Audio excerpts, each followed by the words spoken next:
الحمد لله نحمده ونؤمن به ونستعينه ونؤمن به ونتوكل عليه ونشهد أن لا إله إلا الله وحده لا شريك له ونشهد أن سيدنا ونبينا محمدا عبده ورسوله صلى الله عليه وآله وسلم تسليما كثيرا أعوذ بالله من الشيطان الرجيم بسم الله الرحمن الرحيم هو الذي بعث في الأميين رسولا منهم يتلو عليهم آياته ويزكيهم ويعلمهم الكتاب والحكمة وإن كانوا من قبل لفي ضلال مبين صدق الله العظيم.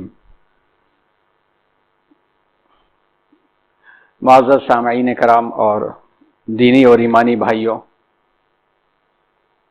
اسلامی تاریخ اور افکار اور دنیا پر اس کے اثرات کے 8ویں سیزن میں آج تیسرا سیشن، تیسرا محاضرہ ہے، اور اللہ کے فضل و کرم سے اب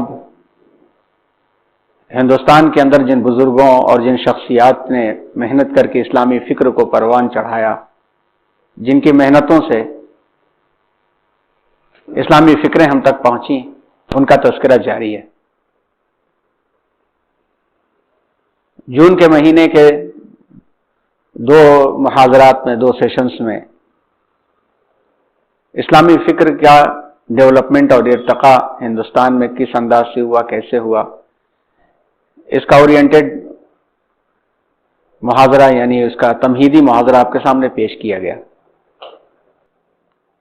پچھلا جو عنوان تھا وہ عنوان فکر کو سمجھانے کا تھا کہ فکر کیسے بنتی ہے اور پھر اسلامی فکر کیسے بنتی ہے، اور ہندوستان میں اسلامی فکر کا ڈیولپمنٹ اور ارتقاء کس طرح ہوا، جس کو ابھی کچھ دنوں پہلے یوٹیوب پر اپلوڈ کیا گیا اور آپ کے گروپس میں بھیجا بھی گیا تھا. آپ اسے ایک بار دیکھ لیں پھر سے. اپنی ترتیب کے اعتبار سے آج عنوان شروع ہوگا ہندوستان میں اسلامی فکر کی ترویج میں، رواج دینے میں، پھیلانے میں، اشاعت میں صوفیاء کرام کا کیا کردار رہا ہے.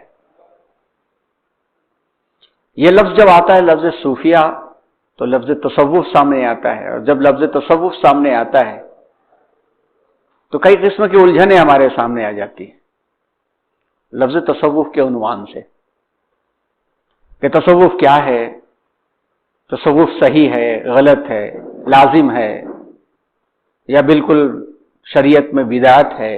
یہ سارے خیالات الگ الگ لوگوں کے ذہنوں میں آتے ہیں.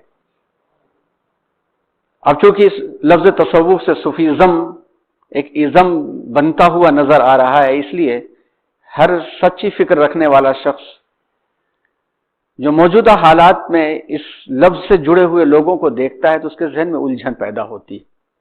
یا تو سرے سے انکار کرتا ہے اس کا، یا اس کا انکار کرنے کی طاقت نہیں ہوتی تو الجھا ہوا ہوتا ہے.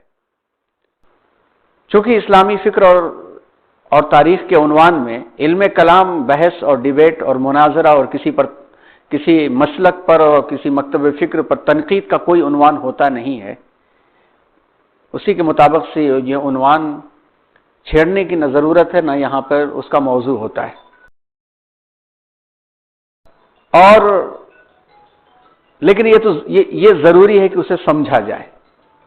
اس سلسلے میں جو کچھ ہم نے غور کیا اور جہاں تک نظر پہنچی، ہم نے کچھ چیپٹرز اور کچھ اقتباسات آپ کے سامنے پیش کرنے کا پلان کیا ہے، اور ہمیں امید ہے کہ ذہن سے الجھن دور کرنے میں کافی حد تک مدد ملے گی.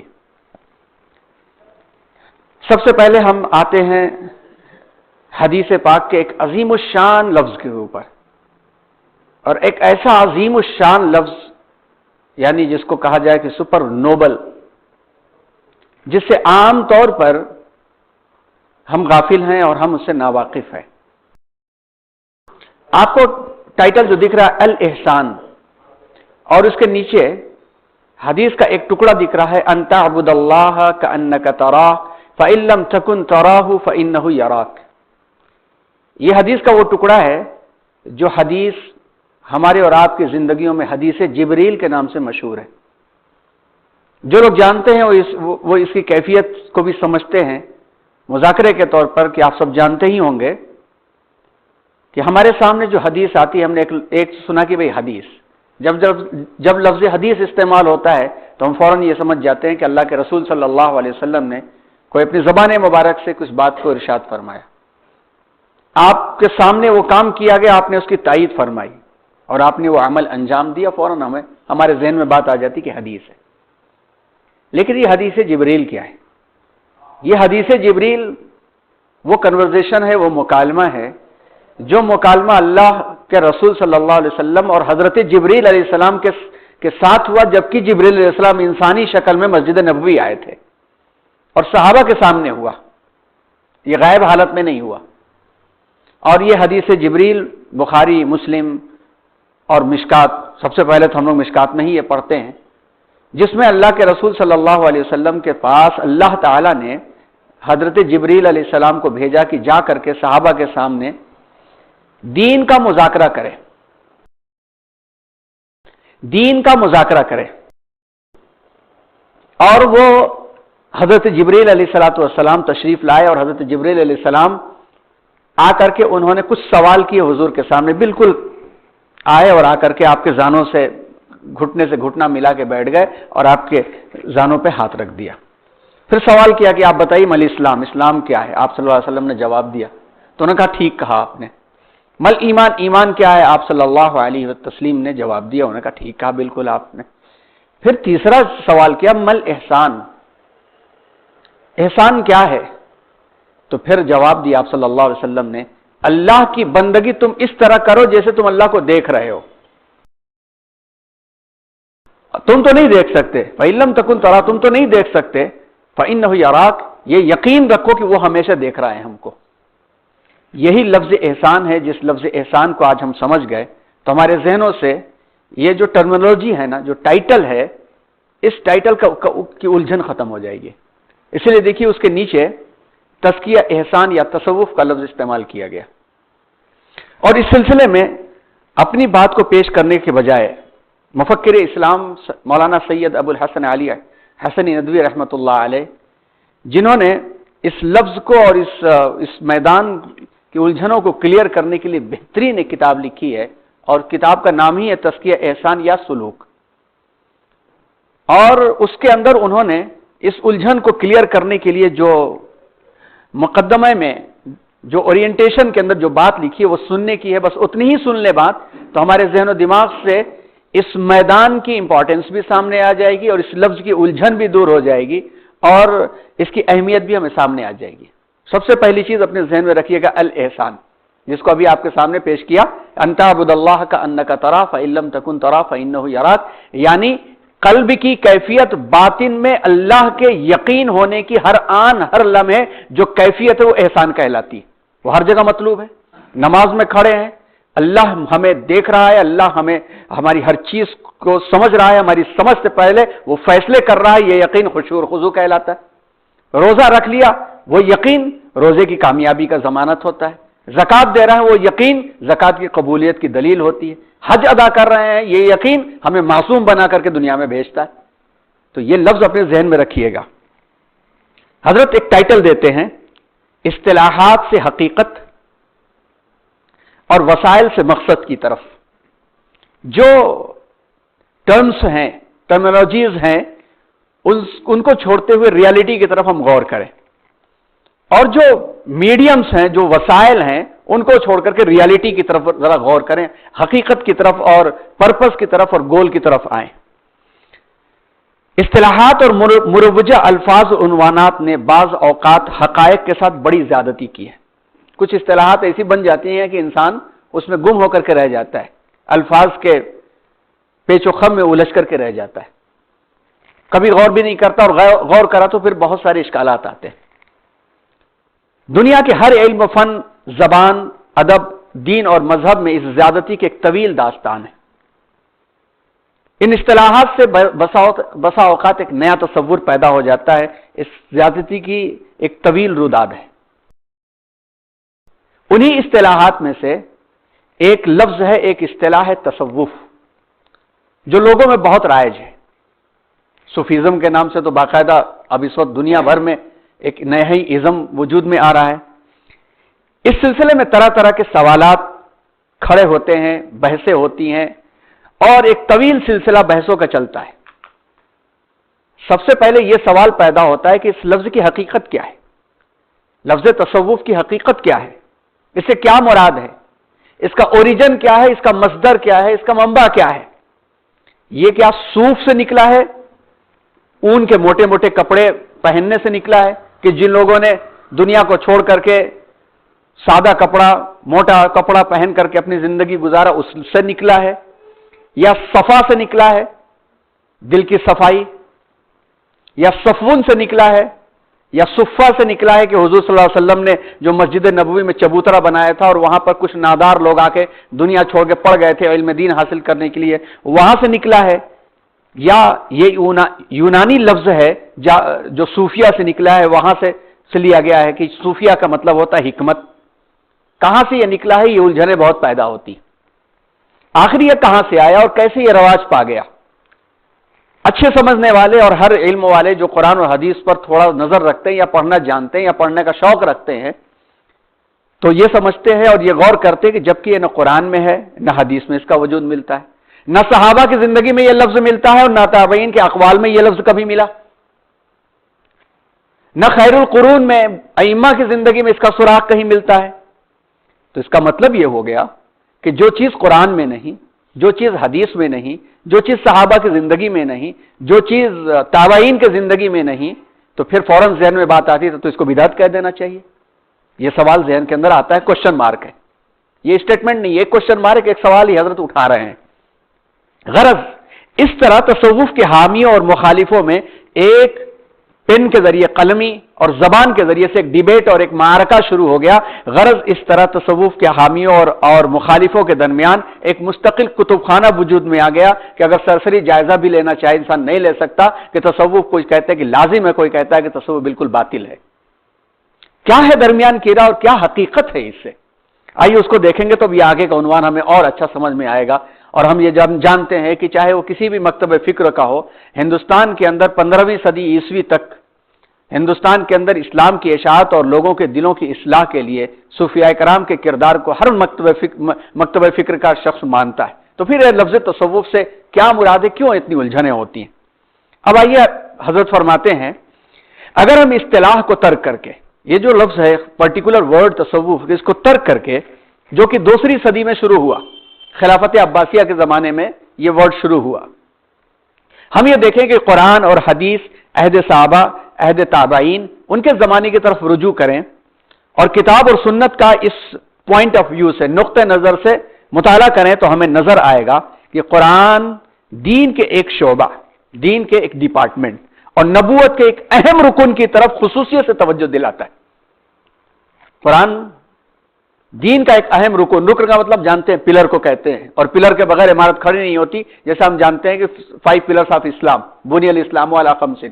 اسی طرح سے قرآن دین کے ایک اہم رکن کی طرف، خصوصیت کی طرف توجہ دلاتا ہے اور اس کو کہتے ہیں تزکیہ، اس کو کہتے ہیں تزکیہ، اور ان چار ارکان میں اس کو شامل کرتا ہے جس کی تکمیل کی خاطر اللہ تبارک و تعالیٰ نے حضور اکرم صلی اللہ علیہ وسلم کے منصب نبوت سے متعلق اسے عطا فرمایا تھا اور اس میں شامل فرمایا تھا۔ سورہ جمعہ کی آیت نمبر 2 ہے، هو الذی بعث فی الامیین رسولا منہم یتلو علیہم آیاتہ ویزکیہم ویعلمہم الکتاب والحکمہ۔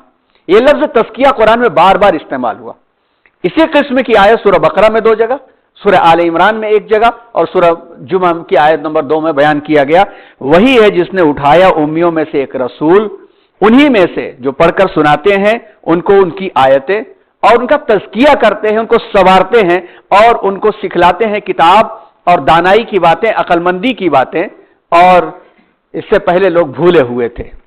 اب تزکیہ سے کیا مراد ہے اس کو دیکھیں ہم۔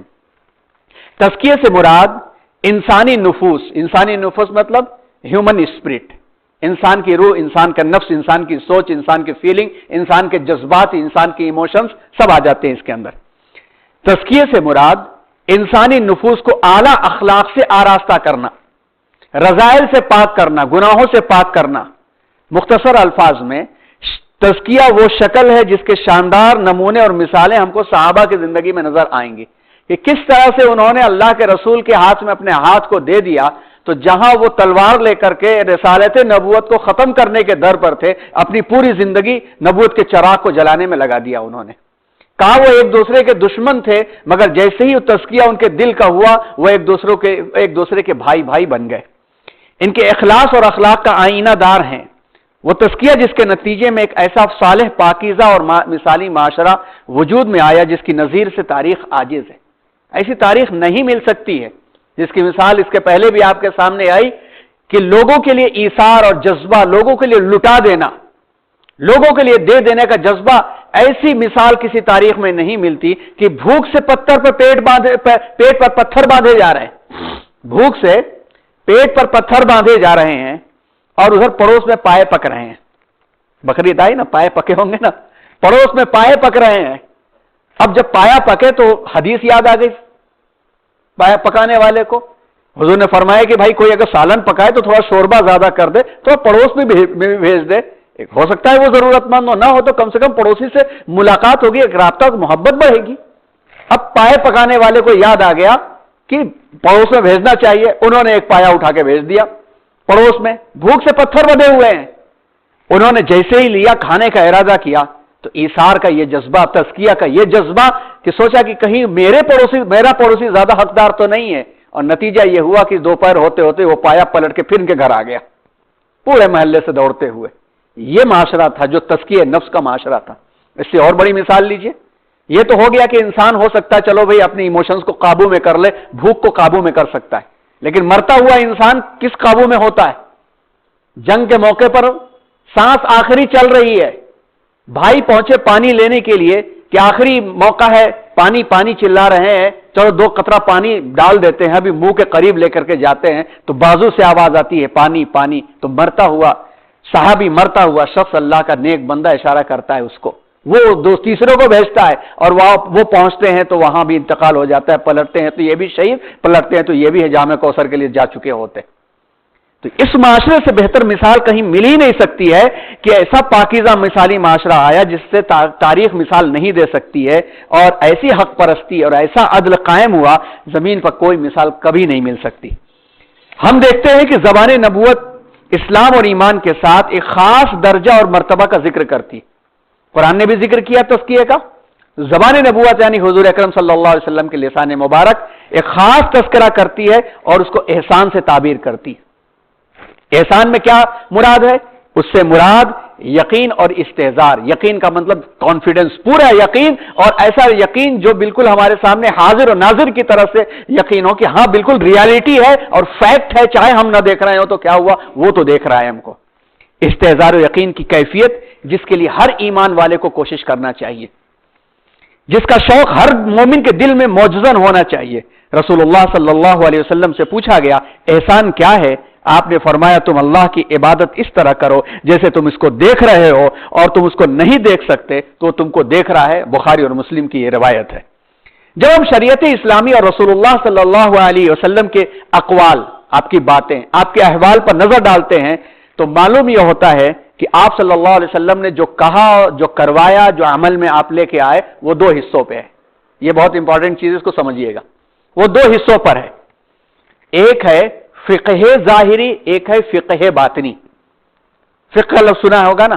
فقہ کہتے ہیں کہ قرآن اور حدیث کی روشنی میں سے اللہ کی مرضی کے مطابق زندگی گزارنے کے طریقے اور مسائل جن کو ہم احکامات کہتے ہیں. نماز کا مسئلہ فقہ میں آتا ہے، وضو کا مسئلہ فقہ میں آتا ہے.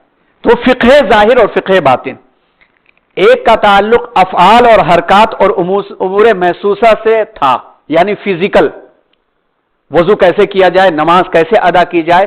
آپ صلی اللہ علیہ وسلم کے اقوال میں ایک کا تعلق افعال اور حرکات سے تھا. مثلا قیام کیسے کیا جائے، قعدہ کیسے کیا جائے، رکوع کیسے کیا جائے، سجدہ کیسے کیا جائے، تلاوت، تسبیح، اذکار، دعائیں، احکام، مناسک. تو یہ تمام کے تمام چیزیں فن حدیث میں اس کو علم فقہ یا اس کو فقہ ظاہر کا نام دیا گیا کہ ظاہر کے وہ مسائل جن کے ذریعے سے اللہ کی مرضی والی زندگی کو گزارنا آسان ہو جائے.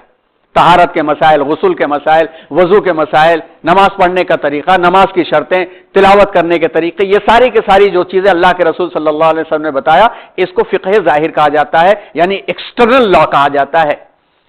دوسری قسم وہ ہے جس کا تعلق باطنی کیفیات سے ہے، انٹرنل لا ہے، وہ اندر کی کیفیات سے، وہ جو ان افعال اور حرکات کے ساتھ لازم ہیں، یعنی جو فزیکل لاز ہیں، جو بدنی اعمال ہیں، ان کے ساتھ باطنی فقہ کا تعلق ایسا جڑا ہوا ہے کہ اس کے بغیر عبادت روح سے خالی ہے۔ ایک شخص نماز ادا کرتا ہے اور نماز کے اندر پورے اپنی دکان کا حساب و کتاب کرنا اپنی عادت اس نے بنا لیا، جان بوجھ کر کے کرتا ہے تو اس کی نماز منہ پہ مار دی جاتی۔ ایک شخص روزے رکھ لیتا ہے مگر اپنی زبان پر، اپنے ہاتھ پر، اپنے اعمال پہ قابو نہیں کرتا تو سوائے اس کے بھوکا رہنے سے کچھ نہیں ملتا۔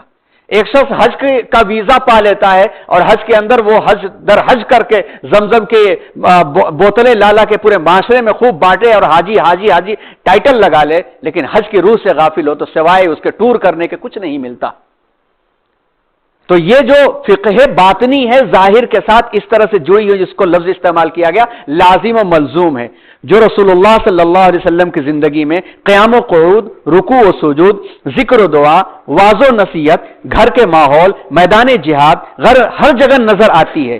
ان کیفیات کی تعبیر ہم اخلاص کے ساتھ، احتساب کے ساتھ، صبر و توکل، زہد و استغنا، ایثار و سخاوت، ادب و حیا، خشوع اور خضوع، انابت و تضرع، دعا کے وقت دل کا ٹوٹ جانا، دنیا پر آخرت کو ترجیح دینا، رضائے الہی اور دیدار کا شوق، اس طرح کی جو دل کی کیفیات ہیں اس کو ہم ایمانی اخلاق سے تعبیر کر سکتے ہیں، جسم کی حیثیت روح کی ہے، جس کو فقہ باطنی کہا جاتا ہے۔ یہی تزکیہ ہے اور اسی کو تصوف کے نام سے جانا جاتا ہے۔ یہ ہو گئی دوسری بات۔ اب آئیے اور بات آگے حضرت فرماتے ہیں، زیادہ مناسب تو یہ تھا کہ ہم اس علم کو جس کا کام دلوں کو سنوارنا، تزکیہ نفس اور تہذیب اخلاق ہے، جو نفس انسانی کو فضیلت شرعیہ سے آراستہ کر کے نفسانی اخلاق اور رذائل سے پاک اور صاف کرتا ہے، کمال ایمان کا درجہ دیتا ہے، احسان کے درجے پر پہنچاتا ہے، اخلاق نبوی کی پیروی کراتا ہے، باطنی کیفیات میں رسول صلی اللہ علیہ وسلم کے عشق کو بھرتے ہوئے اتباع کی کیفیت بتاتا ہے، دعوت دیتا ہے۔ اس کو تزکیہ یا احسان کے نام دیتے یا فقہ باطن کا نام دیتے تو اگر ایسا ہوتا تو اختلاف کی نوبت نہ آتی، جھگڑے کی بھی نوبت نہ آتی، کتابیں لکھنے کی نوبت نہ آتی کہ تصوف کہاں سے آگے جب قرآن میں نہیں ہے، حدیث میں نہیں ہے۔ اس نام کے بجائے یہ نام اگر استعمال کرتے تو دونوں فریق جن دونوں کے لیے لازم ہے کہ دل کی کیفیت دونوں کی درست ہونی چاہیے، تو جھگڑے کا سارا معاملہ ختم ہو جاتا۔ یہ چیز ہم اپنے ذہن کے اندر رکھیں۔ اور اس کے بعد تیسری چیز یہ دیکھیں کہ جب یہ چیز ہماری زندگی کے لیے لازم اور ملزوم ہے، اللہ کے رسول صلی اللہ علیہ وسلم کی بعثت کے مقصد میں سے ایک اہم ترین مقصد ہے وہ یزکیہم، کہ آپ ان کو دلوں کو سنواریے۔ جب تک دلوں کو نہیں سنوارا گیا تو ظاہر کے اعمال اور اخلاق دنیا میں ہم کو مسلمان قرار سکتے ہیں، لیکن دنیا سے ہٹ کر کے اللہ کی نظر میں ہمیں مسلمان نہیں قرار سکتے۔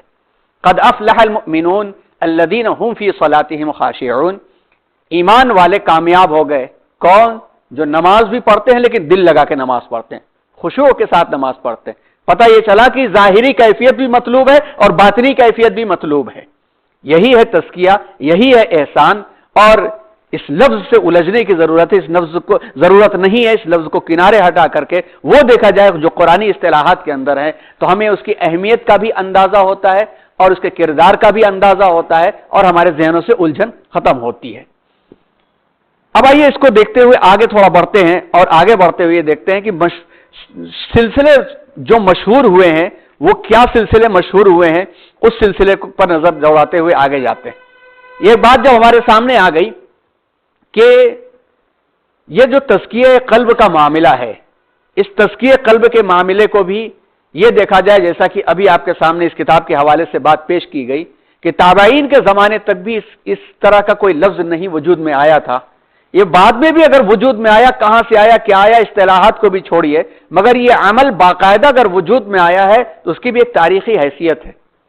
اس تاریخی حیثیت کے بارے میں انشاءاللہ آگے کچھ چیپٹرز آپ کے سامنے بتائے جائیں گے، جس میں اپنے ذہن میں رکھیے کہ جب خلافت راشدہ کے بعد اور ابتدائی دیگر خلفاء کے بعد خلیفہ اور خلافت ملوکیت میں تبدیل ہوئی، بادشاہت جو ہے